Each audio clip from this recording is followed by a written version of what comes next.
Welcome, listeners, to Pennsylvania's top-rated podcast about the weird and unusual, the Full Send Rejects. Before you fact-check that, let us introduce ourselves. I'm Kodack, I'm the other Kodack.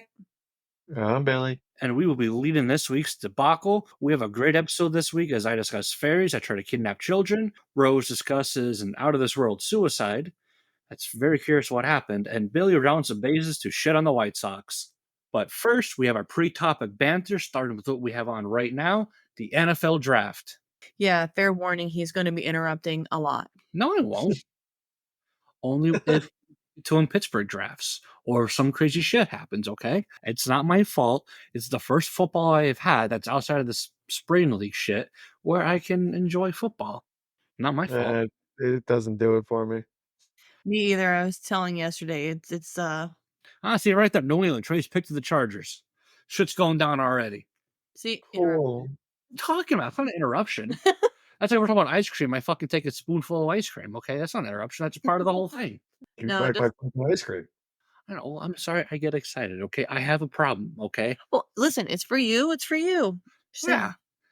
I want to see if I'm going to be upset or happy with my team right now. Come on You mean now. to tell me your team ever disappoints you? Yeah, yeah. Come on now. Have you seen Matt Canada? Who? Okay. Exactly. All right. I'm just saying. Last night we took a Polynesian named Troy in the first round. Last time that happened, people lost their heads. Isn't he like a tackle? Yeah, he's a tackle. You know what he loves doing as a tackle? He likes punching people in the teeth. All right. So you think as a tackle he's going to be the next Troy Polamalu? For a tackle, yeah, he will be the Palomalo tackles. Correct. Okay. Listen, games are won and lost in the trenches. Okay, it's not a pretty position. Okay, it's a thankless job, but they fucking make or break the team. Are you reading quotes from Mike Tomlin right now? No, he has more euphemisms and whatnot in his language. Actually, no, it was who's the coach of the Chargers now? The guy from Michigan. Harbaugh? Yeah, Harbaugh. He caught some shit about taking an offensive lineman instead of a wide receiver. And he's like, they're the best fucking athletes around. I don't want to hear it. Let me text CJ and be like, we are recording. Call again at your own risk. But no, it's just a nice little thing. One thing I'd like to go to one day, but it is what it is. It's my first year also being able to watch the first round in like 3 or 4 years. So Baltimore didn't pick till 30, so I was already in bed. yeah, after Pittsburgh drafted, we went upstairs. I looked at a few picks and then They picked up a cornerback, Nate Wiggins from Clemson. of course they won't pick the white cornerback. Did you just say white cornerback? Yeah. Did you just assume his race? Because you're wrong. No, there is a white cornerback in this league, in this Oh. draft. Yeah, his name is Cooper DeJean out of Iowa. Oh yeah, it's like the first time in years. A couple decades. It's going to be a fucking fantastic. See, there you go, Chargers, wide receiver. His name's a lad. Come here, lad. Come catch the ball, lad. Oh, That's a weird name yeah. in general. Come on, laddie. Of course he's white. Jesus Christ. What? I can say that. I'm bigger than him. He's 5'11", 186. I'm 6 foot, 200. Okay, I should be doing this. Let's go. Let's go to the fucking. Let's go to the field. Oh my god, he comes from Georgia. Oh, that's not get too different here. Get your shit together. So, I figured this would be more for Billy, but this last week we also had the Tampa-Yankee series. Yeah. Yeah, we did. Oh, 2 weeks. In 2 weeks, there's another one. Oh, go Rays. What? Fuck off. Hey, you said some salty ass shit. I forget what it was. I just remember you made some comment. So go Rays. Yeah, we didn't get the last series wasn't too good. Listen, Yeah. I would Got one win out of it. I would love to support the Yankees over the Rays. However, she makes me food and plays with my weenie. So there's some things going on there. All right, I'll forgive that one. Thank you. Again, you picking the inferior team. Yankees haven't been Yankee in quite some time. Aren't they in their biggest stretch of not winning a World Series? Since 2009, so yes. Mm. They're also like 16-8 right now. Yeah, and the Pirates started last year with 20 wins. Look what happened, all right? Don't take the first month as a win. 17-9, my bet. Yeah, exactly. Last year, Pirates were at 20 wins right now, and they fell from grace. So don't get too excited yet. Much like they already did this year. Hey, just wait till Skins comes up, all right? I see Just that wait. 500 record. Oh, it's not great. It's not great. I don't like it. Oh, Bucktober, here we go. Hey, October, because this is what Pittsburgh does, all right? Every team in Pittsburgh does slump, and they just make things interesting towards the end, no matter what, okay? I mean, it's one of those things to where you can be at the top of the standings and 3 weeks later you're at the bottom. Easy. What are we even in the division? I gotta see here. You are 4th. Oh, you have that up already? Yep. Damn, that was quick. Oh, Yankees are playing the Brewers tonight, too. Who you rooting for there, bud? Go Yankee. This is different, okay? If they were in my division, I'd probably go Brewers because it's a team about beer. But unfortunately, yeah, they're in the division, so Yeah, I'm in the bottom line. oof. I'm gonna play the Giants. Okay. Giants Right series. behind the Blue Jays. Which was crazy because last year both the Rays and the Blue Jays were insane. Yeah, and the Orioles. Orioles was the surprise team Yeah. last year across the entire league. They're leading the division. The Orioles Yeah, are? they're leading. Mm-hmm. Good for them. I'm happy for them. They Orioles, deserve it. Yankees.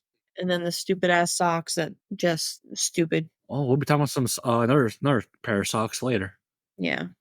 I hate That's all what the word on the street is. I'm not a big fan of socks. That's why we wear the Crocs, no socks. I get the Boston Red Crocs in here. Boston Red Crocs. Take us in. How Is- soon will someone change their baseball team to that name? There's probably a little league team or like a farm team somewhere with that name. There's gotta be. That definitely has to be. I without a doubt. The one random white guy. It's like a cult. The NFL draft is a cult. It's a cult. It's a cult. I got a shit. It's a cult. You don't watch this stuff? I attempt, and then by like the third pick that took fucking an hour just to get to, it's like, I'm done.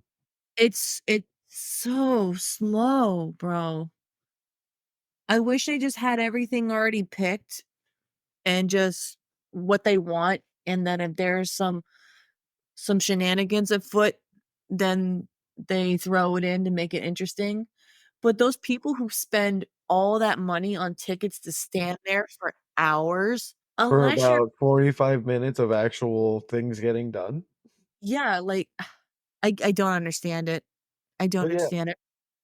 they'll come up, pick us in, and then, oh, here's another 20 minutes. Would tell the guy. Yeah, if I'm unless I'm sitting there and I am completely trashed, that's the only way. Even that, it's general admission. If you leave your spot, it's like being at a rock concert. You're gonna get mosh pitted somewhere. There's no way. I just Yeah.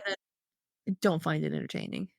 And I'm going to watch these dudes who are essentially superhumans, either about to live their best career or just get their career squandered. Bo Nix in Denver. Right? It's exciting for them because it's you know what I mean? Like they just went to school and they just did their whole entire college career and it's one of the biggest moments of their life to be chosen. Like those moments are cool, but the wait time is just I can't. I don't understand how Anthony could just sit here and Yeah. completely be involved in it. And like It's I like don't pay that much attention to college either, so I mean, we want well, heavy you know my house. It's like ESPN. There's always something on. Even if it's just background noise. There's freaking golf on one day. oh good God. I know, ridiculous. Anthony would if it's sports, Anthony would put it on. But that just depends. Like if we have plans for Saturdays, if Penn State is on and it's a rivalry game or something, he used to throw the biggest fits if he couldn't stay at home and watch his games. I believe it. Or he'll work around the planets. I've seen him do that. Yep. He'll watch it. He'll literally watch it on his phone. We went to the fair or something, and he was like, "Yeah, I'm gonna sit there and watch this." I watch Yankees games at work. Well, that yeah, work. It's different. You can listen. I mean, you can listen to it in the background, like live and shit. But Oh no, I watch the Yankees at work. I mean, there's other things you do at work that's not completely normal for other 9 to 5 or 8 to 4 working class people. Yeah, if I had an office job, it'd be a lot harder. Oh yeah, I don't see you surviving or thriving in an office. Tried it, fucking hated it. I mean, you're good where you're at now. I play with a fucking laser all day. Yeah, that's pretty badass. I'm not even gonna lie. I make very rusty metal turn to not rusty metal anymore. Yeah, I need one of those just for fun. Yeah, I didn't think I'd get one. It's like fucking $1,800 or That's ins $18,000. Oh, fuck, that's even more insane. Yep. I didn't know that company was making money like that. Yeah, they're over the past 2 years, they grew by, like, couple million. Oh, cool, cool, cool, cool. That's pretty cool. Yeah, we're selling this robot thing now that everyone fucking loves, so Oh, that's awesome. Speaking of blasting, the weather's almost nice enough for cannons. fuck yeah, it is. Yep, so we're gonna have to start making plans for that. Cooney, I know Yeah, you're we listening. Yep. Bring the cannon! Message one of us, and we will discuss cannons. That definitely needs to happen, especially now that it's getting nicer. After honeymoon plans need to be afoot. Well, we need to plan on not having spicy chicken sandwiches when we're on recording night. Ooh, that is That there's was pain in my belly. that was violent. It was a fight was fought. Okay, He had the look of fear in his eyes. I don't know if I'm done yet, but we're going to try and push through in the name of this podcast. However, I do have some breaking news. What? There is a new raptor discovered. Yeah. A raptor akin to a velociraptor that is larger than the one seen in Jurassic Park, found in South Korea. No shit. I think they're going to try and bring them back to fight against North Korea. I don't know, but things were discovered. Oh my god, that's the best end game for any of this. Just some raptors raptoring about. Russia's over there talking about bombs and planes. Yeah, we're just trying to get Ukraine while South Korea's getting velociraptors back in the fold. Can you imagine just dropping velociraptors instead of bombs? Running at Oh, 80 blue. miles. That would be fantastic. I'd be so happy. That's fucking awesome. Anyways, we were discussing things. I listened to it a little bit. I'll find my life in there. Yeah, we were talking about how boring this is to us, but you enjoy it, and how you used to sit there and watch college football games when we were out doing stuff. Well, see what I also enjoy about this. I look like seeing the players' Well, reactions. that's what we were saying. Yeah. That's like the best part Oh about yeah, it. it is. You saw me last night. I was mostly I was on my phone until an announcement was coming up. Yeah, it's nice to see these people who these kids that bust their ass to get things rolling for themselves, and But it's just heartbreaking seeing them go to a team that you know they're gonna just be oh fucking yeah, shit on. Bo Nix, that Denver. that sucks. That's the part Yeah, that good luck with sucks. that. Imagine working your whole entire college career Just just to be a end. Cleveland Brown. Don't make that position relevant again. That's true. That's true. But Just to be a New York Jet. oh, a Jet, a Brown. What if Caleb Williams just fails in Chicago? That just they'd have to move. I think. I don't know. The whole state would just have to move. But there are some other non-sports things going on. Bringing this up because we're on TikTok now, but TikTok might get banned. Has I've been this hearing been that. going on for a while? It Yeah. was actually just signed into effect. Oh, cool, cool, cool. The House and Senate passed it. It was part of some other bill, and great father Biden signed it. So now whoever owns it, the Chinese company, has to sell it or sell significant shares, or it's banned. Only the Yep. US can steal your data. That was my point. Because I'm like, Facebook does this. Instagram's a part of Facebook. That does it. Twitter X does it. All these fucking places do it. Dude, But Zuckerberg owns, like, a shit ton of stuff that does it. yeah, Facebook's in trouble every fucking 4 or 5 months because someone's live streaming a mass shooting. Like, Yeah. but they're worried that someone dancing on TikTok is gonna horribly influence kids. It's so stupid. Like, what are we gonna sit there and cuddle and do pillow talk and exchange while we're in bed? Instagram reels. But, like, what data are they really mining? I mean, I mean, they're probably taking information, but if you have a cell phone, your information. If you're on a computer, your people are trying to get your information. All right, it's like the microchip debate. Everyone's saying they're gonna get microchipped. You're fucking carrying one all the time. yeah, like nothing matter. Like none of this shit matters unless you have a fucking Nokia flip phone and don't use the internet. Your information is getting out there, whether you like it or not. I mean, Cole said something earlier and Alexa responded. Yeah, let's not forget that this also happened this week. Was the NSA just expanded their the surveillance methods in this country? And I'm But they want, crazy for believing in Skynet. yeah. But we're worried about fucking an influencer who makes a minute and a half video about which fast food place has the best burger. T2000 is gonna come from TikTok. Yeah, I just thought of something. huh? The day of your party, you were screaming at your phone and calling her Alexa. And you were like, Alexa, you stupid, you stupid bitch, why aren't you answering? You got so Oh. mad. And they're like, is that an iPhone? And you're like, oh shit. What's bad is I did that again yesterday front to work. I'm sitting there trying to hear because my phone was somewhere, whatever, and I was on the porcelain throne, and I'm trying to figure out what the weather was like so I know how to dress. And I'm sitting there, I'm like, why is this fucking machine not answering me? I'm like, wait a minute, I've been saying Siri. But yeah, they're trying to ban TikTok. It's so silly. It is stupid. I mean, it's entertaining. It just the way other social media platforms are. you might as well just ban all social media then, because they all do the same goddamn thing. Oh man, what would people do with their time? Live. They'd have to have actual conversations again. Don't put that on me. No, I'm saying you'd be forced to read a book or learn something. Or, where would I see Billy's passenger princess photography? Right? He send you pictures. Postcards. Every week, a postcard, a scrapbook sent from us, all of Billy's morning pictures. 3 of which are over Monterey City. Can we make that happen?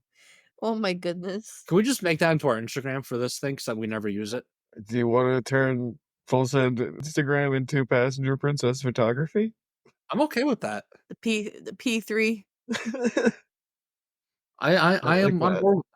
Yeah, there we go. Well, to put those on there. I'm gonna need the login information again, but sure. Yeah, I'll have to figure out the login for that. I think I know what it is, but I'm not sure.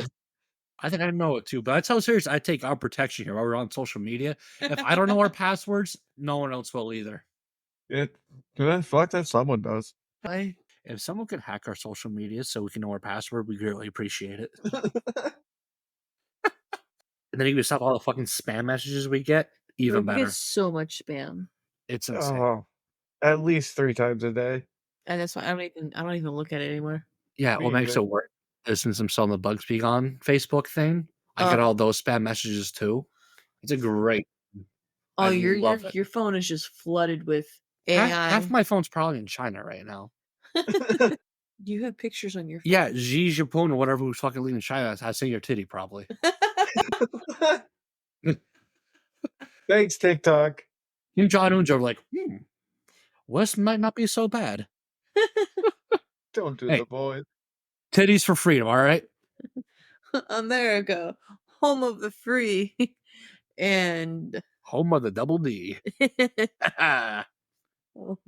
Land of the D's. What a great journey that is.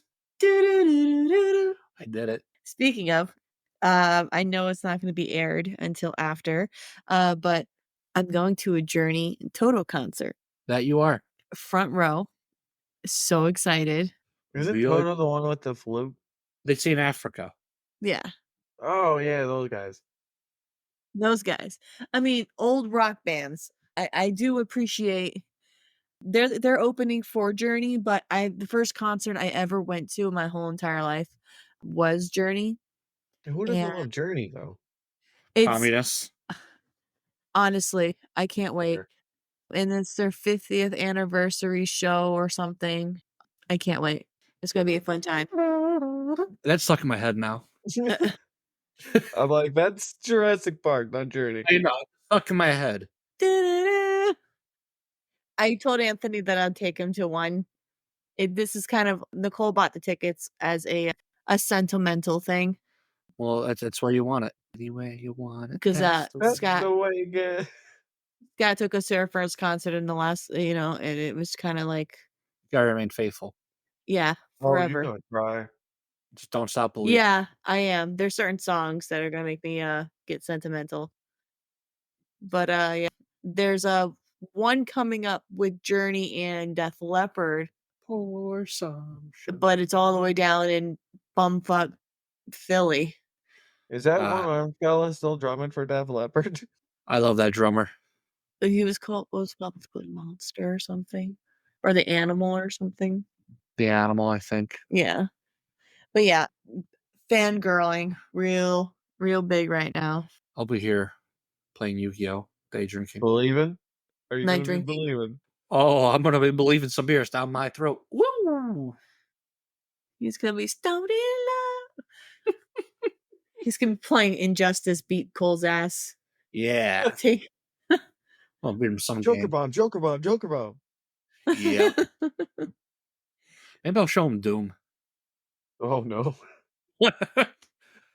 What was it? Was it what was it that you showed him that's completely scared the shit out of him? Outlast. Was it Outlast or Resident Evil that completely fucked him up? You're the one in the asylum? Oh yeah, and it was all the jump scares. Oh Yeah. man, he went to sleep with his light on. Oh, we do have one of the newer Resident Evils I can throw in. Yeah. Start Yo, that. they released 3 remastered on Game Pass. That might be the one. I either bought that or the actual like new one. It's not a remaster. Village. It's not like Nemesis at all, and it pisses me off. Yeah, CJ has it, and he showed me it, and I was like, "This is different. Not much in a good way. Nope. Like how your knife has a fucking life on it now." Yeah, that's it. What? Oh yeah, that is what you wanted to talk about. You did Yeah, say that before. You did tell me. I remembered. Yeah, your DNA. Yes. Mr. DNA. I'm Mr. DNA. When we did the da-da-da, I was like, okay, there it is. See, that's why I do it. You can thank my ADHD ass later.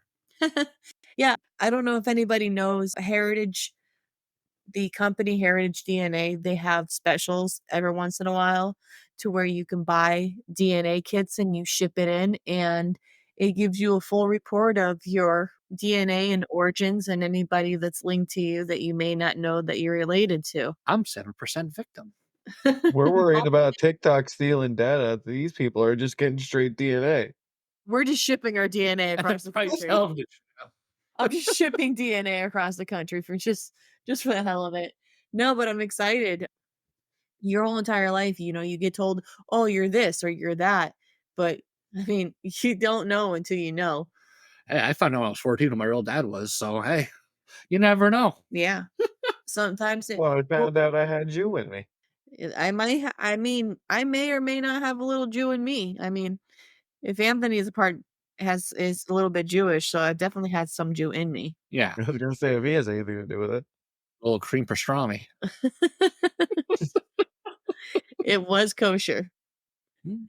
Well, So did you get it back yet or no? No, not yet. It says it takes anywhere between 4 to 6 weeks. We just did it Monday. Clones take a while, man.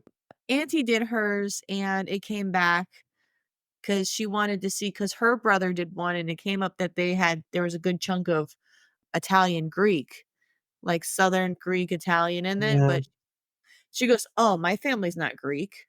Guess what? And so she ended up taking it just in the event that grandma was stepping out on grandpa. But it turns out that Grandma Rose was faithful to Grandpa Joe. They are blood related. I thought there was gonna be some serious family drama. That'd been great. Oh man. I thought things were gonna get spicy, but it turns out to be disappointing. So I definitely have some Greek in me then, a little bit. Yo, Greco. This explains my love for Greco Windex. Italian. My Greco-Italian, but I can't wait for my results, especially on my dad's side, because he was very stern on what we were. I want to see how much he was lying to me. Oh, 12% Swahili. Can you Hakuna McAfrican. Can you imagine? But yeah, so excited for that. I can't wait. And we'll have to do yours. I'm curious about what I am, but I'm also like, we're older than America. We've been here longer. And so there's a lot of things. If some certain ethnics pop, it's like, we probably did something bad. Well, next time there's a sale, we should definitely get you on. They're normally $89, but they have these flash sales where you can buy the tests for like $36 or $39, Yeah. which is obviously a steal. And then you download the app to register, and then once your results come in, I'll get the alert. I'm just waiting. Can't wait. How much German? Fuck. Yeah. Hey, don't worry, the Germans come up in today's episode. Woohoo. No. Why do they always come up? I found a way. I found a way to bring them up. I found a way to make things worse. That's not related either. And I found a way to call back to original episodes. Oh. Yeah. Look at us with the callbacks. I have a surprise for everyone in this one. Oh, can't wait. Oh yeah. You're actually gonna like the one. Okay, good. Yeah. But I believe it is time to cut it with our pre-topic banner and venture down the Crick Mysterious Suicides. Creek. I saw Creek and I threw that Crick in there instead. Because I'm a prick, all right? Or as some say, a prick.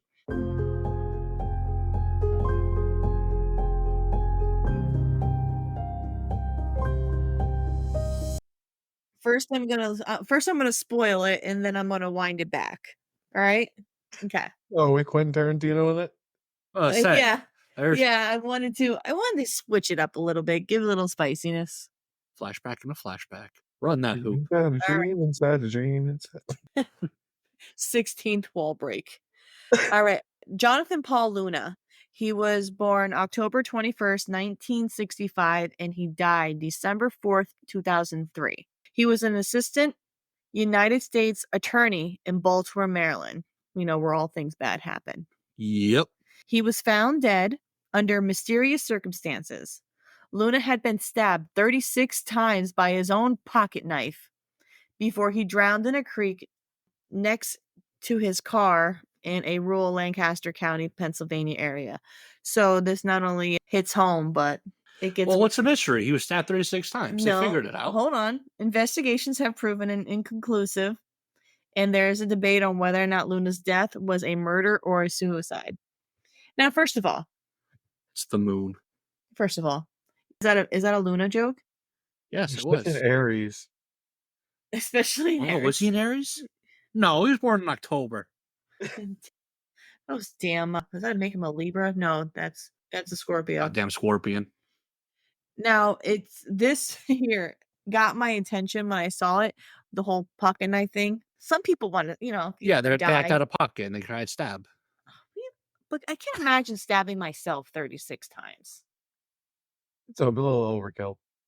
Maybe he took the emo challenge way too far. Shush.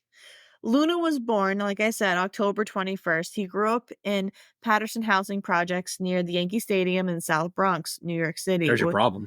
Which that's a pretty shitty part of town. Hey. His father was Filipino and his mother was African American. Luna received his undergraduate degree from Fordham University.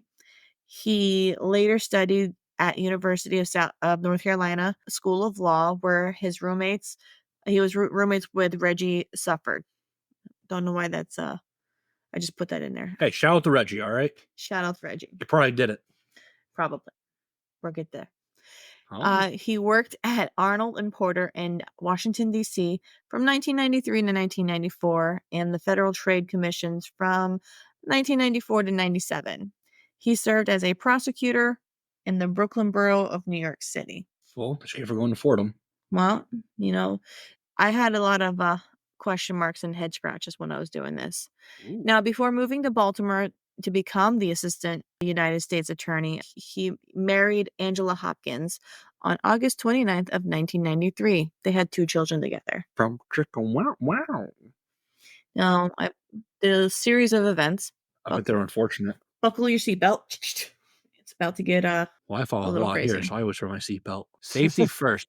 Oh, wait. So are you staring at me because I was to yell you to wear a seatbelt, or are you yelling at me because Billy got in trouble for not wearing a seatbelt? Again, I did not get anything for the seatbelt. Huh.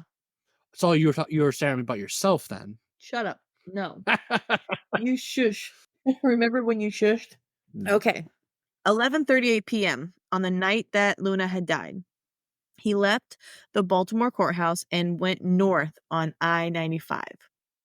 He uses Easy Pass, I-95 to Delaware, but not on the New Jersey to Pennsylvania Turnpike. After 3 toll interchanges, he switched by buying toll tickets. It's now 12:57 a.m. $200 was withdrawn from his bank at an ATM at the JFK Plaza service near Newark, Delaware. At 2:47, he crossed the Delaware River toll bridge into the Pennsylvania Turnpike. And at 3:20, his card was used to buy gas at the Sunoco King of Prussia Service Plaza. You know, George Washington took a similar travel too. He did? Yeah. It's a nice service plaza too. He crossed the Delaware. Yeah, he stopped at the service plaza for Smokes. a bourbon, Spac smokes. Yeah, He needed a gas station, dog. that's how they got the boat going. Buy some hay and grass for his horse. Yeah. Get all that horsepower going. Ah. At 4:04 a.m., his car exited the turnpike at the Reading Lancaster interchange. The toll ticket had a spot of blood on it, suggesting that he had already been injured at this point. His car was parked at the back of the Weaver Well Drilling Company in Denver, Pennsylvania, before it was later driven into the creek. Fucking Kodack Denver. probably would have been better in that Denver. Cooper, the white corner. Sorry, I was Okay. excited for the white guy. Look, yeah, that's the whitest person to ever play corner. All right, he's in Philadelphia. This is relevant, okay? Not an interruption. Because it's Philadelphia. We're in Pennsylvania. That was an interruption. It's Pennsylvania. It's Pennsylvania related. You're going to interrupt us because of the draft. No, I won't. This is not. This is relevant. I mean, look at the guy. All right. Wow, that is a very Look, It's a Look at big him. moment in history. At 5 a.m., the first employee at the drilling company had arrived. And at 5:30, they noticed the car with the lights off and the front end of it into the stream. Blood was smeared all over the driver's door and all over the front of the car. Luna was face down in the stream under the car engine. He was wearing a suit, a black overcoat, and he had his court ID around his neck. A pool of blood was found in the rear seat floor. Although he was stabbed 36 times with his own pocket knife around the chest and neck area, plus a head injury, the death was due to drowning. So this guy was a Highlander. So so when you say he was underneath the car engine, was like he in the hood, like tucked in there somehow, or was like he underneath like the front of the car? Like he was outside, Okay, I was just face down in the stream underneath the car. okay. So the blood was in the back seat, in the back rear seat, but he had blood all over the front seat, all over the outside of the car. I mean, if you were going to commit suicide, it's just none of this makes. If it's Yeah. worth doing, it's worth doing right. He really swam without a paddle. Shit's quick. No suspects or motive for murder was determined. The FBI leaned towards calling it a suicide and came to the conclusion that he was alone from the time he left his office until his body was found. but local Lancaster authorities included 2 successful coroners ruled it a homicide. What, successful or successive? Oh, sorry, 2 successive coroners. I mean, I hope they'd be successful at coroners. Sometimes they get Yeah, he's dead. He died at 2:04. Sir, I still have a pulse. Just hit my knee. that happens. Some people who are toe tagged and put in a morgue, and people just Yeah. yo, bro, like That's what I'm saying. I hope this guy is successful. I mean, or girl. They successive. can both take Sir, coroners. Well, sorry. they could be coroners, Dick. Additional evidence did during the investigation captured a second blood type and a partial print, as well as some grainy footage near the time of the gas station purchase where Luna's credit card at the Sunoco service was made. The investigation remains ongoing, and there is unclaimed federal award of $100,000 for information leading to a conviction. So they say it's a suicide, but like, hey, here's 100 G's if someone can figure out who killed. Yep. I love our government. He did it.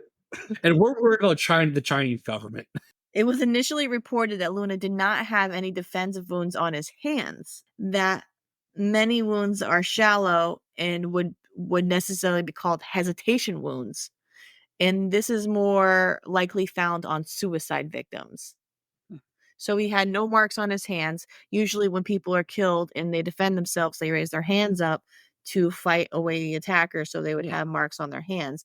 However, he didn't, and a lot of his wounds were superficial. Yeah. Some suggested motive for suicide because Luna was going to be taken for a polygraph test concerning a $36,000 batch of money that disappeared from a bank robbery case that he prosecuted.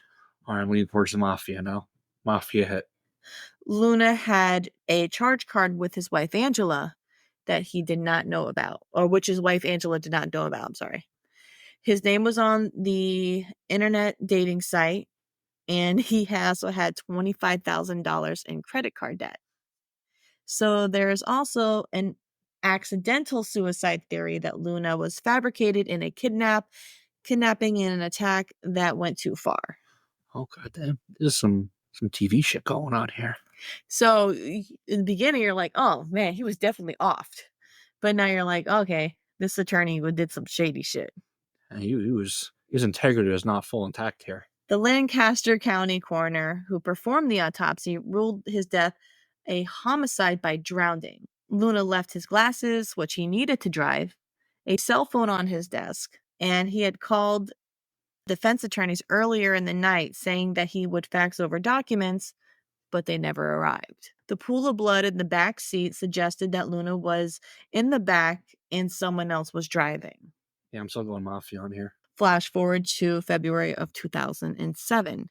A private investigator and attorney, both hired by Luna's family, filed a petition in order to force the Lancaster County coroner to conduct an inquest to Luna's death after an earlier request was declined. So they kept saying, hey, we want you guys to look into this. And they kept on saying, denied. Snooze. Okay, and then let's take a big jump into February of 2020. The LNP, a newspaper, the Lancaster County, requested that a judge unseal the coroner's records pertaining to Luna's death that were found to be in possession of the county. Not the FBI, no one else. It was just, and that was also denied. So now, January 13th of 2020, just a few years ago, Judge David Ashworth ruled the documents would remain sealed, stating that the records would pose a threat or jeopardize an open or active ongoing investigation to this death of Jonathan Luna. So this is still ruled a homicide, but it's ruled as a suicide. Why is anything legal? There's nothing that says, hey, by the way, this is sealed or this is closed. We have some kind of thing going on here and it's done. It's a done deal. That's why I put this is the weirdest suicide ever, because to me, it sounds like he got involved with a criminal and they wanted to silence the third party and make it look like it was an accident. Yeah, this is. I feel like there's like some corrupt cop or someone involved, like someone with power knows something, I because if like it's the mafia angle. thank you. I was saying those are like a cop and that's corrupt. Because first, if you have this mess up mind, that's the leading theory. That just makes me think mafia. That could just be, thinking of Hollywood movies, but it has happened throughout this country, especially like this is down in the Philadelphia area, right? Yep. Yeah, Reading, Yeah, Lancaster. yeah. And Shady Pennsylvania. Maple. Oh, perfect. Let's be real here. The Commonwealth doesn't have a great history with the police being fully, on the side of people, doing the right thing. We have plenty of mafia families here, plenty of crime, and this is a very big state on you look out for someone's back and look out for your back in certain situations like this. It reminds me of other cases where they fight releasing court documents to whoever's trying to look into it because they're trying to like cover up some like their involvement in it. My theory is that if he was involved in something and he didn't want to be implemented in it and he wanted to make it seem like someone is trying to kill him, maybe he set up something trying to make it seem like he was attacked and he lost too much blood and fell over, lost consciousness, and ended up drowning himself. Like you said here, he was supposed to testify or give a polygraph. He was supposed to do a polygraph because he was implemented in bank robbery where he Yeah. defended somebody. So someone probably knew about this, but didn't want some information getting out. And I mean, he also had a credit card that his wife didn't know about, a different bank card that his wife didn't know about, and he was also in debt. yeah, so he was That's some living. shady shit. Yeah, and if you're in debt, you're a lot more likely to get in with some people you're not supposed to be getting in with. They also, as much as they have dirty cops, there's also very much dirty attorneys out there. So he could have pissed somebody off, or someone could have silenced him. I mean, He should have called Saul. what do you think, Billy? I definitely think this was something mafia related. Like if you're in that much debt, someone's coming for your kneecaps. I mean, don't you think the mafia would do something more Not necessarily. aggressive? I mean, I'm Maybe they already broke his kneecaps. not just like organized crime related, I should say. Juggalos. Because it's not always like the mafia come out and just taking a baseball to someone's knee or creating some horrific crime. Is that Deion Sanders? That's no. Leonard Davis, a Almost. three-time Pro Bowl selection for the Arizona dude, they look Cardinals. very similar. You can't say they don't look very Now who's interrupting? Yeah. I was going to say it, but thank you, Wow. Billy. What a it's Kodack and me. No, The draft is boring. Sometimes you see older players and Well, that's what they do. That's also interesting in the later rounds. They bring like older players, families, yeah. patients who are going through chemotherapy, and this is their request. Oh, why is that funny? Just Wow. because of you yesterday. Wow. And, That's and your fucked up. bullshit. That's okay. Let's move on from that. That's just can't. Who would ever? You shut the fuck up Okay, so let's just get. before you accidentally stab yourself with a pocket knife. Oh, someone, please help if I am not. Wait, I figured it out. The wife found out about the debt and the fake bank account. Yeah. Could you imagine like She what did a twist that would be? Is like she found out the debt, and then she's gonna contact like a mobster or something, or someone in crime. And it was like just fucking kill him. Could she have put a hit out on him? Or she was like, I have the money to cover his debts. You can have it if you take care of him.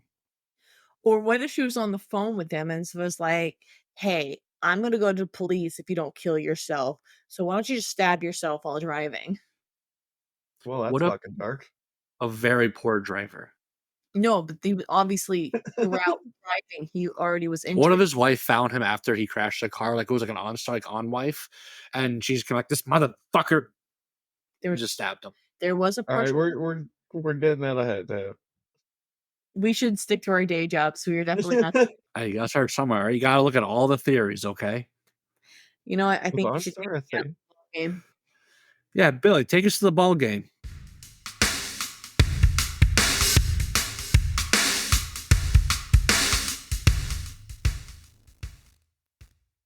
Good evening, baseball fans. Hello.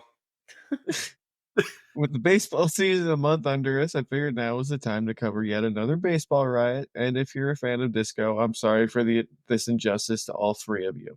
Disco Demolition Night was a promotion done to boost ticket sales for the struggling Chicago White Sox. For those keeping score at home, they're still struggling. Before we get into the actual event, we need to meet the organizer of this totally normal event, Steve Dahl. Sounds like a doll. Stephen Robert Dahl was born in Pasadena, California on November 20th, 1954. There's nothing really exciting about his youth, honestly, at least until he reached the 9th grade, when Steve began hanging around a local radio station in his neighborhood, because that's what you do. By the time he had hit 16, Dahl was a full-fledged employee at the station, and being the thinker he was, he decided to drop out of high school to pursue a career in radio.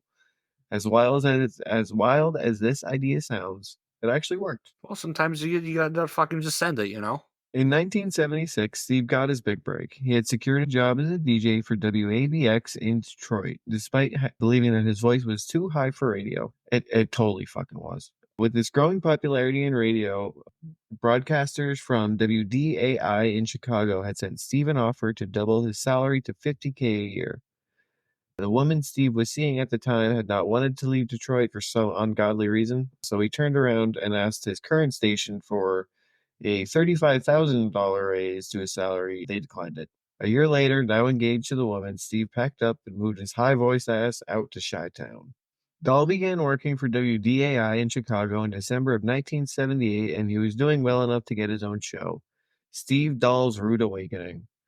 Unfortunately for Dahl, the show didn't go great despite garnering some media attention. Basically, this guy was just a knockoff Howard Stern before Howard Stern. How are you a knockoff before the thing? He was just a shitty, like, shock jock. This guy's just terrible. Howard Stern worked better. I mean, he was fantastic. Very stern, too. The following year on Christmas Eve, WDAI changed their format from rock music to that damn disco music and fired Steve, who refused to play disco on the station. Hi, Liz. She's in the other room, believe it or not. Damn, my phone's good. Yeah, I'm surprised you didn't hear the dog down the street. You can hear the birds chirping like you had one in your lap. Maybe he does. I do not.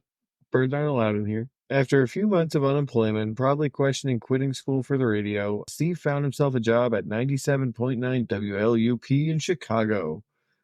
I didn't need to put the frequency in there, but as we all know, 97.9 is the X, and I'm all about that hometown pride around here.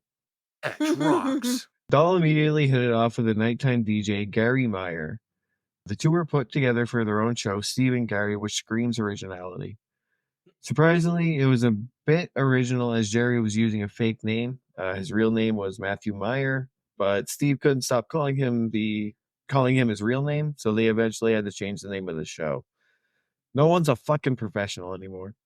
Yeah, we use our real names here. Yeah, I don't need to hide behind no name. I will say, though, that Steve and Gary just sounds like a talk show where two middle-aged white people talk about, like, lawn care.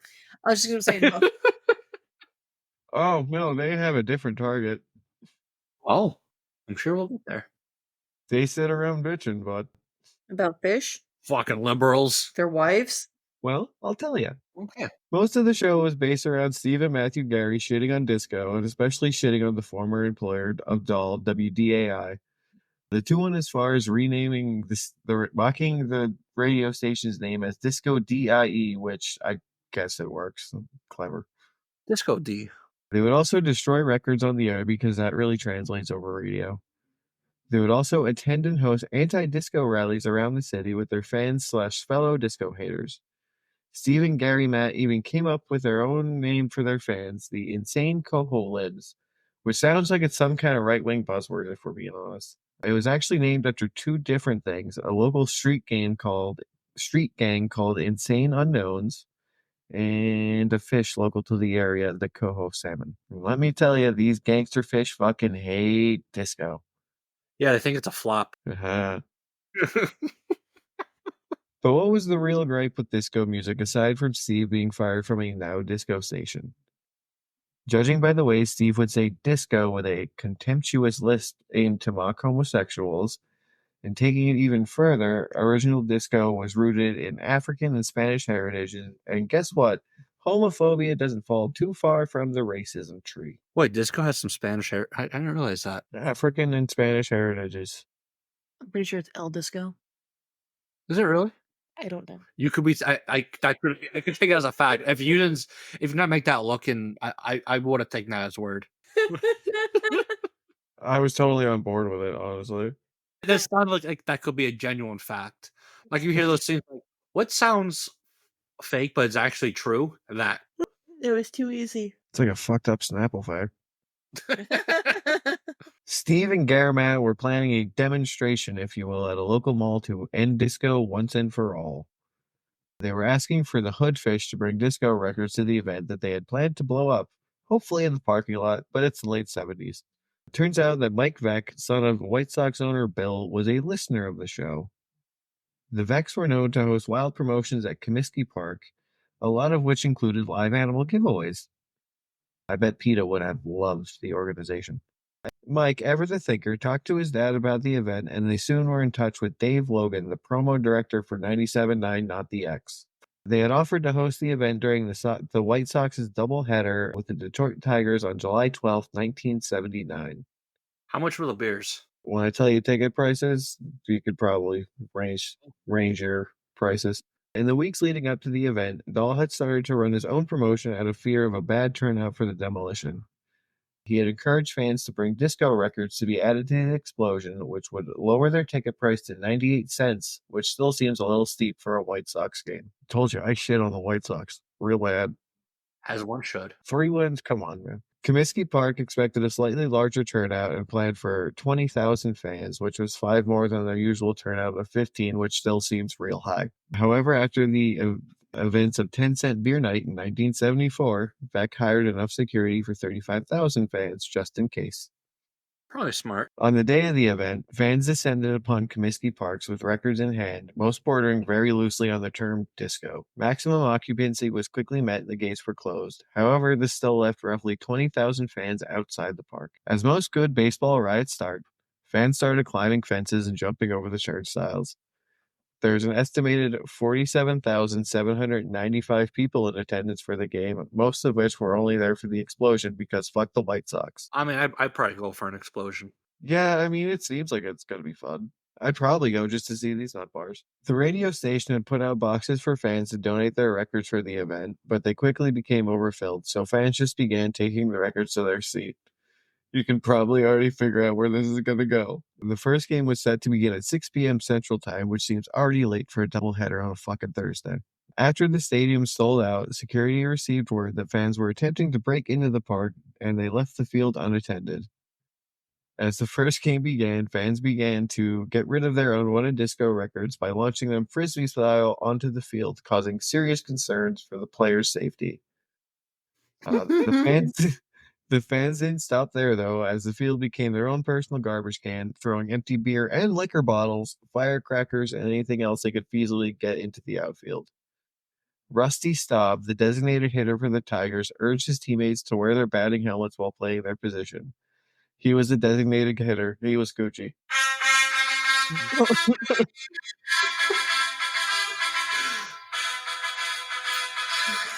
You knew it was coming. You had to know. I knew it was in there somewhere. I was trying to find the perfect moment for it. Since you started, I had this next to the microphone in hand, waiting to click the button. I get you Kodack, the king of interruptions. Oh, Thanks, it could be idiot. worse. Yeah, it could be worse. I could be a lot worse. Can you imagine if I acted on all my impulses? Wait till we get to the explosion. Mike Veck went on later to say that there was a very strong smell of marijuana throughout the ballpark, and famous baseball announcer Harry Carey noted the rock music fans wandering the concourse during the game while others sat patiently, or not so patiently, in their seats awaiting the explosion. Fans were also piling up their unthrown records and starting several bonfires throughout the stadium. I'd just like to say that Harry Carey was probably hammered for all of this, so he was probably having an awesome time. Good for him. Ah, The fuck was that? Harry Carey, look at that. What the fuck just Jesus happened? Christ. It sounded like a fucking, like, a terror, the fucking South Korean velociraptor got you or something. When we're done here, look up YouTube videos of Harry Carey. Oh, okay. Look at that. The first game ended at 8-16, which seems like a really quick game given all the insanity going on throughout it. Of course, the White Sox lost 4-1 as they do. Woo! At 8:40, fashionably late, Stephen Gary drove a Jeep onto the field to the glee of the fans, who showered him lovingly with firecrackers and beer. After their nice Sunday drive through the outfield, Dahl and Meyer parked the Jeep in center field, where a large box was filled with the donated records rigged to explode. At this point, several people were attempting to leave the ballpark, realizing it was getting a little crazy, but found all but one exit padlocked in an attempt to keep people out. Out or in? Dahl's trying to keep the people that were trying to break in the stadium out. Dahl started riling up the crowd, leading them in chants of "Disco sucks." We've all seen the t-shirts. He had also told them it was the biggest recorded anti-disco rally, and promised to blow up the donated records real good.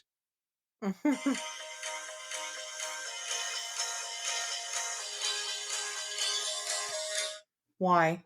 I just realized I should have played TNT instead. It might have been more fitting. I mean, it is Oh. disco, so close. They didn't give a Hey. fuck. Firework. Do you ever feel like a disco record? I do. When Dahl detonated the large box of records, it blew a large hole into the outfield, because how could anyone not see that coming? Security was still focused only on the intruders trying to gain access to the park, leaving the field still unattended. Fans had taken notice of this and began storming the field. The White Sox pitcher, Ken Kravick, who was warming up on the mound, fled the field in fear of his life from the anti-disco fans. He probably loved the YMCA or some shit, and they just hated him. He and the rest of the team barricaded themselves into the clubhouse. Upwards of 7,000 fans were now on the field, climbing the foul poles, ripping up the grass. Some more records were set on fire, further destroying the outfield. Fun fact, though, a young Michael Clark Duncan was one of these fans, and he actually managed to slide into third. He also managed to steal a bat from one of the dugouts. That's Legend. awesome. Fucking legend. See, that's what I would do in the situation. I would take advantage of chaos and try to gather some things to take with me. Just memorabilia. Just have an experience for myself. Yeah, people were stealing the bases and shit. It was wild. I go get a fucking hot dog. 'Cause there's like $8 there. I'm going to rob that cart. Belvac, realizing how big of a mistake this was, took home plate and pleaded with the mass of humanity to please return to their seats so they could begin Game 2. Around this time, a very large bonfire was very much lit in center field, likely where the explosion took place. Steve and the gang were attempting to get to home plate, probably to quiet the crowd, but their Jeep couldn't make it through the people. The Jeep had to be driven out of the arena out of a side. This caused the cohos outside to start an uproar after they recognized who was in the Jeep. So now there's a riot on the outside. Sounds like Philadelphia. It's Chicago. As the chaos took place on the field, Harry Carey's drunk ass took to the public addresses and to plead with the disco-hating community, while the scoreboard flashed to "return to your seats." I still don't understand how they're planning on playing a baseball game when there's a whole end bonfire in the middle of center field, but god damn it, they were going to try. Respect. After roughly a half hour of pure insanity, the Chicago police arrived in riot gear to cheers from the fans who somehow remained in their seats. They were the real fans. They were there for the baseball. They believed in it. The riot quickly dispersed upon seeing the police, but there were still some victims. Overall, there were 39 arrests made and an unknown amount of injuries. Despite the chaos, Beck wanted to continue with the second game after order was kind of restored, completely disregarding the fact that his center fielder was about to fall in a fucking disco crater. It wasn't for lack of trying, as ground crews worked on the field for over an hour until the umpire made the decision that the field was still unplayable. I guess they just couldn't fill in enough of the Bee Gees crater created in center field. Oh, geez. Would you look at that? Yeah, that's how we said disco. Staying alive. Staying alive. Lee McPhail, current president of the American League, agreed to postpone the game this Sunday after hearing word of the conditions at Comiskey Park. That's all well and good, but Tigers manager Sparky Anderson pointed out that the only reason a baseball game can be postponed is due to an act of God, and apparently God is indifferent to disco. He demanded that the Sox forfeit the game, which they were probably going to lose anyway, if we're being honest. The following day, Dahl and Gary were back on the air, this time mocking the local newspaper headlines detailing the riot. Dahl said very sarcastically, "I think for the most part, everything was wonderful," followed by scolding the wild co-host who took the field. The Vec family took a lot of the blame, especially Mike for being the promotions guy. He resigned from the team in 1980 and, following a battle with alcoholism, purchased some minor league baseball teams. In 2014, the Charleston River Dogs held a similar event where they would destroy Justin Bieber and Miley Cyrus records. Now, I kind of wish bad things happened at this one because you leave my girl Miley alone. Party in the USA. Dahl admitted that disco was probably already on its way out, but Disco Demolition Night definitely hastened its demise. Because this dude likes to talk he's from Isengard all of a sudden. Overall, I think this guy was just a scorned ex-employee who also happened to be a homophobe and a racist, which was the style at the time. I always love a good baseball riot, especially if it's teams I don't give a fuck about. If you also enjoy baseball riots, I implore you to go back and check out 10 Cent Beer Night in Cleveland, where I used the whole episode to talk about how awful that baseball team was for a good portion of the entire section. I have no idea what's up next, but I'm sure it will involve some sort of chaos or getting worse. As is tradition. As is tradition.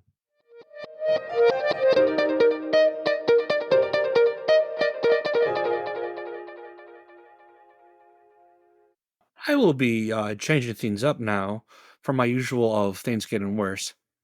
It actually does get worse at some point. And I will be going to some European folklore. Titties. Titties? Titties. Titties. Yeah, when I was writing this up, she messed my rap at some point and just put titties in there. Good. But it was there, so titties. So I will be talking about the Changelings, which are human-like creatures found throughout many stories in European folklore. Now, they are a substitute left by a supernatural being, sometimes fairies, sometimes trolls, upon kidnapping of a human being, often a magical being that looked like the human being. Some beings were blamed on kidnapping humans, who are mostly children, were the fairies, demons, trolls, Nereids, and the Catholic Church. I made one of these up. Of course you did. I couldn't help it. Now, different cultures have different ways of identifying a changeling, and I'll go through some of these different cultures throughout here. In Irish legend, a fairy child may appear sick and not grow and have a beard or long teeth. Despite looking like a homeless Englishman, they were known for possessing vast intelligence. Now, you would have to spy on the creature when it does not suspect anyone is watching, because then it will act like itself, jumping about, dancing, playing instruments. Richard Ramirez, the Night Stalker, probably would have found employment as a changeling spotter in Ireland. Titties. There it You is. kept it in there? Yeah, it's going to change it. According to Catherine Briggs' 1976 book, An Encyclopedia of Fairies, Hobgoblins, Brownies, Boogies, and Other Supernatural Creatures, which was a big source for this whole write-up here, so just throwing that out there. A human child can be taken for several reasons, some including to act as a servant, to love the child, or just as an act of malice. However, often it was believed that elder changelings were swapped with human babies so the elder fairy could live in comfort being coddled by parents. Now, would they have been a surprise if they swapped with me? If that's their goal here. Simple charms involving iron were often used to keep changelings away. Just a thing in their own little stories. Now, Billy, I have an idea. You're wondering what brownies have to do with folklore. Well, I had a feeling that so they were basically Scottish spirits or hobgoblins in Scottish folklore. They're mischievous little bastards who punish lazy servants. Anyone here who is a fan of football is actually more familiar with them as you would think, as they recently came in the spotlight when the Cleveland Browns brought back the Brownie logo last year for their stadium, which basically made them more of a laughing stock by the fans. And also Dobby the Elf from Harry Potter was actually inspired by brownies. What the hell is that little bastard thing? I forget its actual name, but it's a brownie, hence the Cleveland Browns. Oh, makes sense. Yeah, not an elf. Now, back to the Changelings. Folklorist D.L. Aushelman believed that the story of Changelings, we're getting there, Steelers pick is in, not to be distracted, Rose pointed out, not me. Oh, the thing's name is actually Brownie. Yeah, it's a brownie, exactly. Oh, Moose on TV. Moose. I like to moose it, moose it. I like to moose it, moose it. We got a center. Zach Fraser, West Virginia. Country roads take me home where we block all day long. That's a big fucker. Oh my God, look at that guy. They're on 13 pounds, 6'2", fight. Who measures that? 5/8 inches? And They the do. fuck? They do. That's, I don't I'm like leaving. that. All right, now Berg right there. He's fucking. All right, we don't do pancakes. We do burgers. Oh, All right. So that's where I was at after that interruption. Oh, he's walking into Oregon. jeez. Back to this Okay. Oh, it's Baylor. I'm sorry. Anywho, after 8 interruptions. can't help but look at him go. Take off your glasses. Oh, he was hurt. Okay, that's not good. If I take off my glasses, I can't read the prompt. You can't see the TV either. I can probably make out more of the TV than the prompt, which is true. But just get back to your little titties. I'll try. Your brownies. So, as I was saying, Astral Man believed the story of Changelings was actually about family survival in pre-industrial Europe. As you see, a peasant family had to depend on everyone in the family doing their parts for survival, and if you couldn't pull your weight, the whole family could suffer. So basically, kids were a giant drain on resources, and he believed that this whole story was to inspire kids to not be lazy, or even act as a cover-up for infanticide throughout history, which was the killing of babies. I mean, Wow. Yeah. No, it was actually very common. It was mostly common for mothers to actually kill newborns because it was let it suffer or quick death, basically, which is absolutely horrifying. But that's how cats do it. well, we're not cat involved. This is a point in history where we knew how to use a train. So Yeah, we're getting there. So changelings would also target newly married women and new mothers. The newly married would be taken to marry fairies instead, and the mothers would be taken to nurse fairy babies. Changelings would leave an enchantment behind to look like the stolen human, often a log. And honestly, when I saw this, I was trying to figure out if looking like a log was an insult or a compliment. I literally stopped here. I was trying to figure it out. I Now- just think of Ren and Stimpy. However, this object would eventually fall sick and die, tricking the family to bury it. Let's plant a tree. Hence the log. Now, there is actually a notable murder in Irish history where Bridget Cleary was thrown on a floor and lit on fire by her husband in 1895. He also had some help by some neighbors. He believed that she was taken by changelings and wanted his wife back, who at the time was suffering from bronchitis. The husband was sentenced to 20 years in prison, and ironically enough, it is now believed he actually suffered from a psychotic episode of paranoia. I mean, she's probably coked up because that was medicine then. Well, yeah. He's 1895. probably took some. Probably. Now, in different iterations of changelings, they serve different functions. For instance, in Scandinavia, they are actually trolls, and they were believed to be more respectful to be raised by humans than by their own kind. So they routinely sought out children to kidnap and replace. However, once a child was baptized in the Catholic faith, the trolls were absolutely powerless to abduct said child. Again, was, thanks Jesus, probably out there trying to influence more families to baptize their children. Just personal theory. In Scottish folklore, the children might form replacements for fairy children in hell. A sign that this took place would be if a child was born with a caul across their face, they will die soon, which is basically a birthmark. Now, there's other folklore out there that shows that some changelings will only temporarily replace a child as their fairy babies needed a human mother's milk to survive. So maybe the titty milkman may not be the father, but actually might be a fairy. Did you put titty in there? I did. God damn it. I saw them. God damn it. Because I remember putting a joke there. But you read it so beautifully. What can I say? The titty milkman. Yeah, the titty milkman. All right. So there are some more stories about changelings forgetting they are not human and just continue to live that thug life. However, most changelings do remember their roots and return to their family without warning to the human family, while the human child may still stay with the fairies internally. So having game parents can work out sometimes. Yeah, I wrote that, and then later things get worse, so I kind of regret that. Anyway. As they do. Cool. Yeah. Cool. In Cornwall, it is said that a changeling guards the Mantle stones that can make miracles happen, even able to cure people. However, evil pixies are also said to roam this area and can corrupt these spells, and if they corrupt your attempt being cured, something horrible can happen to you. Now, back to trying to do my German pronunciations here. There are various German names for changelings, including Wäschelbog, Wäschelkind, Kelkopf, or Dickkopf. German Yeah. culture has several ways to identify a changeling and return the lost child. These include confusing the changeling by cooking eggshells, literally triggering a changeling's OCD to reveal itself, attempting to heat the changeling in an oven. Not making any jokes here. It was 1895-ish, right? Yeah. Well, no, this is through 18th, 19th century. Yeah. They were ahead of their time. Oh my God, did Hitler think? Oh no. The Jews are changelings. Oh no. There it is. I triggered his inner Jewness. Billy, are you a changeling? Well, get some eggs. They would also try to hit or whip a changeling into revealing its true identity.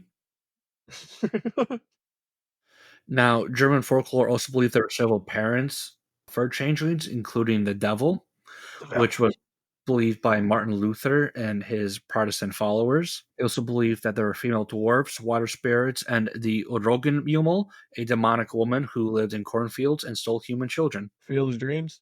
Now, in Ireland, staring at a baby was considered bad luck and dangerous, as it could tempt a changeling to take the child because they're, thinking, why is everyone staring at this baby? It must be a good baby. Time to take it. The Irish believe putting changelings in a fire to burn the changeling to convince it to return the human child. A common saying to ward off a changeling was Gernam agus koishirkum thu. Sorry for the horrible pronunciations. AKA, God bless you. Fucking Celtic. I really try here with these pronunciations. Yeah. Count is hard. It's very hard. One can also just straight up argue with the spirit who took care of the child. Sometimes something I did not experience as a child of divorce. No one argued who wanted me. So I don't think anybody did. no. That's okay. I have you down. Actually, there was argument. Someone wanted me to go. Damn. Let's say someone tried to call him to take me. Yeah. There are also some Irish stories of changelings returning as old spirits who simply wanted to live the end of their lives in the human world and enjoy what this world had to offer before they passed away. Which made you really, yeah, but it just made me really think, how shitty is fairy world when they want to come 19th century Europe The smell. to live out the best, like their golden years? Just doesn't make sense to me. I don't know. Can you hear my neighbor's party going on downstairs? Yeah, we hear some things, but I'm pretty sure this filters it out, so it's okay. Cool. The Isle of Man has its own few stories. Sophia Morrison discusses in her 1911 book, Manx Fairy Tales, a story of a child that was swapped by the fairies for a loud and unruly child fairy. This particular tale is titled The Fairy Child of Close Ní Lahi. English poet George Waldron cited a tale in the 18th century about a change that revealed itself to him, but this is most regarded as possibly a child who just had genetic disorders. Along the Anglo-Scottish border, it is believed that fairies live in the Elf Hills and can spirit away children and replace them. According to this folklore, they can even whisk away adults. However, they typically snatch babies and replace them with adult changelings who would nurse off of the human mother. They really like that titty milk. Look at work. The human baby would be raised by the elves really well and was really well respected. Making a change in a laugh would often lead to its true identity being revealed. But just imagine them doing that. You're just making jokes with your kid and it just becomes this elf and runs away. That'd be terrifying. Would be. Oh yeah. There goes Brownie. There goes the brownie. Poland had their own version of the changeling called the Mamuna, which is a Slavic spirit that took babies from the cradle and turned them into automians, a human-like oaf, which is actually where our term oafs come from, were these spirits. The replacements were often deformed with smaller large heads, large abdomens, humps, claws, and a hairy body, and they prematurely gained their teeth.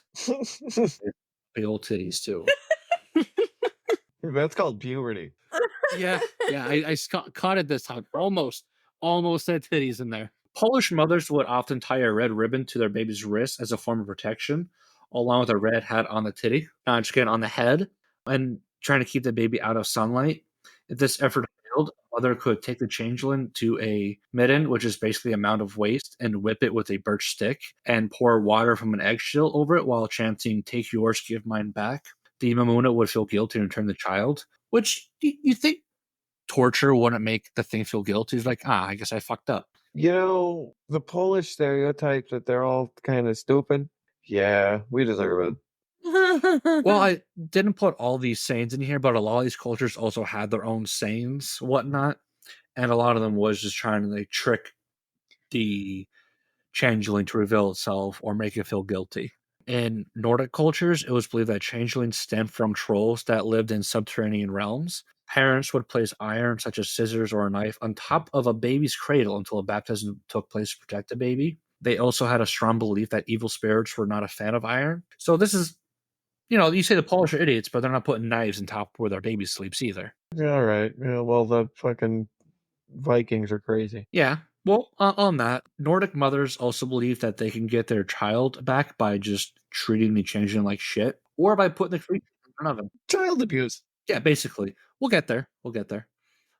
There are actually, yeah, right here. There are actual cases shit. from TV of women killing their children in ovens, believing that they were actual changelings. Most households kept a fire lit in a child's room before christening to ward off these tricky spirits. That sounds unsafe. 1 second. There is a story from Sweden where a woman knew her child was replaced, but still cared for the troll that replaced her child. However, her husband left to go search for his actual human child, eventually finding him in the forest. But the child was talking how well the trolls were treating him since his mom was treating the changing child so well. However, the mother soon felt guilt after the husband left and killed the changeling. And in that moment, the trolls arrived and killed the human child before his father's eyes. What the fuck are we even doing here? Yeah, we're all over the place here. Don't you think, okay, they're just being a little silly. Boom, death. It's not over yet. In Spain, they believed Xanas, which were beautiful nymphs, would switch out their children with human children in order to get baptized because of some spirits want Christ despite being spirits. This one didn't make sense to me. No. In Welsh folklore, it is actually believed that changelings originate as a plant that resembles human children instead of the fairies and trolls that permeate the folklore through the rest of Europe. As the changeling takes over the human's baby position, it slowly becomes uglier, ill-tempered, and enjoys biting. As other cultures, one of the best ways to rid themselves of a changeling was to cook a family meal inside of an eggshell, followed by mistreatment and worse case scenario. Oh yeah, it was just we'll get there. And they'll finally place the baby in a hot oven. Welsh also believe that you can bathe the changeling in a solution of foxglove, which I learned was not a garment to keep those curious canines warm in the winter, but is actually a purple flower. Oh. Nope, did not know. I'm not a florist. Huh. That's what I thought of when you first said it. No, foxglove. I got an image of like a cute little fox, like Swiper. And it's Yeah, I had like a Looney Tune thing in my head. We are two halves of the same idiot. I love how we went the same direction. As Europeans immigrated to America, the folklore of changelings came with them because for some reason Native American folklore wasn't good enough. Goddamn immigrants not learn the culture of the people who are here. Someone heard that, was like, yeah. In 1876, it was reported in Iowa that Kitty Crow was taken by fairies and replaced by changelings. So not only does Iowa have killer pigs to worry about, call back. Huh. Yeah. But they also have fairies who want to kidnap your children. It's all about the bacon. If you understand that reference, go listen to our Villisca Axe Murders, which was one of the earlier episodes. Oh, yeah. That's a good one. That was a fun episode. Yeah, we're in the month. So King Charles I of England was rumored to have been a changeling due to having a peevish nature as a child, and there was nursemaids who claimed that they saw figures surrounding his bed and trying to cloak his cradle. King Charles was actually ended up being executed via decapitation during the English Civil War during his reign. There's that. However, him making it to adulthood was actually a miracle in itself because accusations of being a changeling often meant that a child was often abused and murdered. It would not be unusual for the child to be severely beaten, tortured by fire, hence the ovens, or even submerged in frozen water to force a confession before the child would be killed. This just Jeez. sounds like witch trials. It kind of is. It kind of is. Here you go. Here's your trial coming up. In 1826, Anne Roach bathed 4-year-old Michael Leahy, who was unable to stand by himself or speak, in the Flesk River. And on the third attempt, she kind of just gave up and left Michael in the river to drown. And during her trial, she stated that she was only trying to remove the changeling out of him, and she was fully acquitted on all murder charges. Oh. Well, fuck. So if I had to ask you, Uh-huh. what does it sound like a child, having biting and not being able to walk right, being fidgety and all this stuff? What does that sound like? Our daughter. Like deformities and stuff like that. Wow. Well, I'm saying deformities are like daughter. No, but she does bite. She doesn't bite me. Well, she might be a changeling, but no ovens here. So a lot of modern scholars who take a look at this piece of folklore actually believe that these legends fit descriptions of many disabilities that we have since identified, including but not limited to cystic fibrosis, Hunter syndrome, autism, and cerebral palsy. American psychologist Stuart Weiss believed that without medical reasoning, these parents back in those days, often resorted to blaming demons and other spirits, especially with the influence of the church. So it's like exorcisms, but changelings. Basically, yeah. Now, as we know now, autism itself could take years to fully develop in a child in what we now know as regressive autism. If you want to learn more about autism, take a look at last week's episode where we did some autism awareness. Look at you with the fucking callbacks. I thought about this one. He put some time. He's only been working on this for like 3 weeks. No, I haven't. I started. Oh my god, I did. Most of this was actually today. Well, Is this true. This is what happens when I take time to actually do these? Yes. Son of a bitch. But if you think about it, like I said, regressive autism, it takes years for like those visual indicators. And if you look at changelings, some of these folklores includes some of these sorts include like the changeling just over time changing in appearance and acting differently over time and whatnot. Most likely was autism or other factors taking place. So Alina's changeling. She might be. Things are starting to add up. Yeah.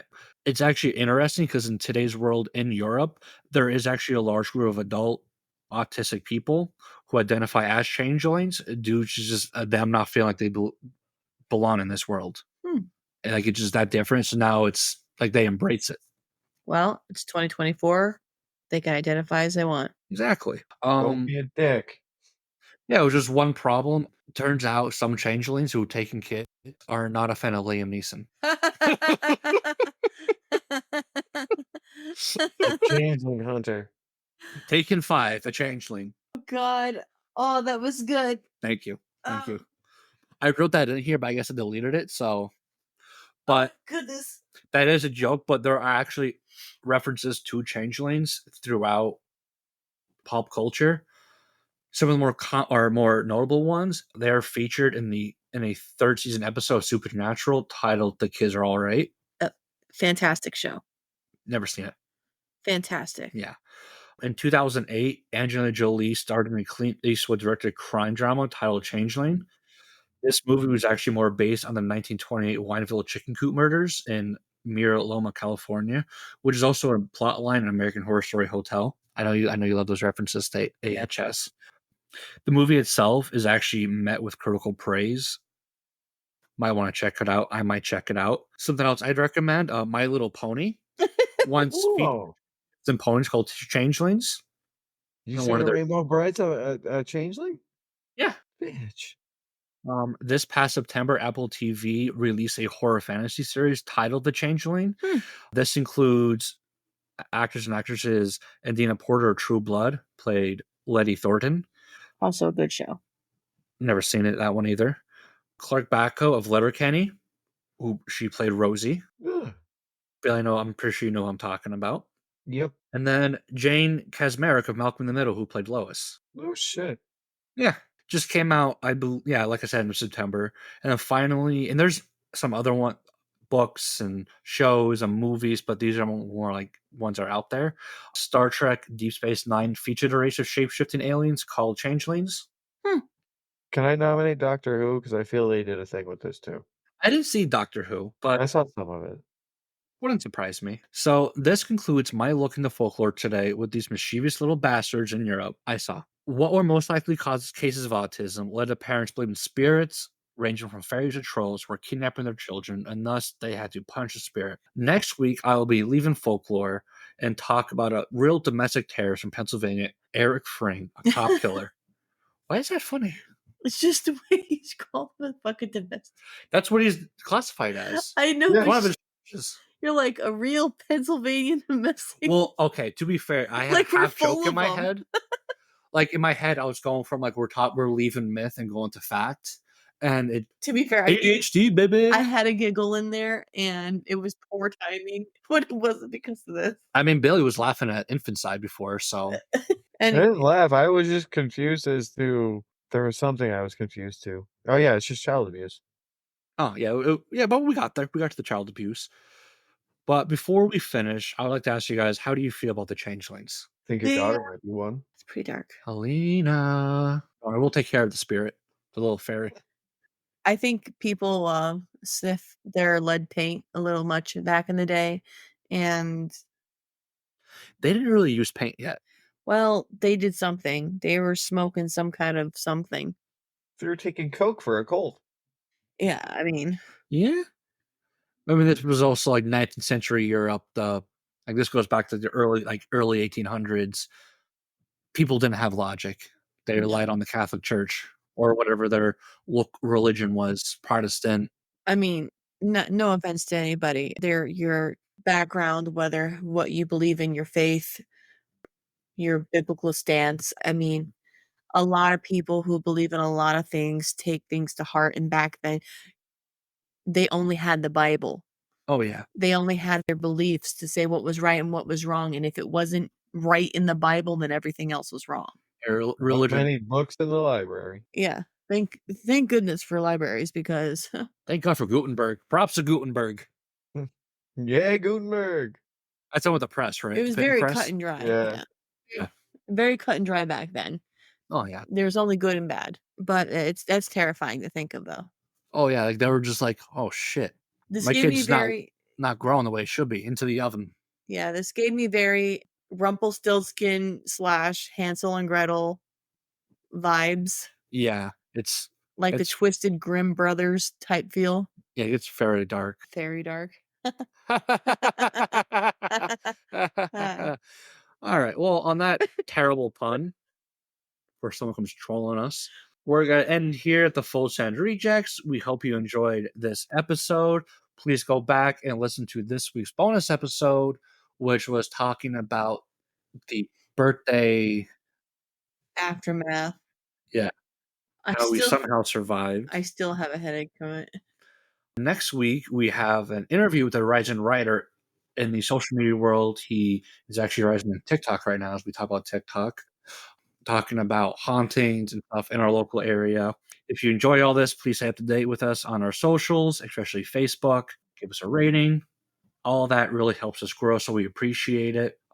That's all we have. So until next time, full fucking send it. Full send it. We'll send it. Nailed it.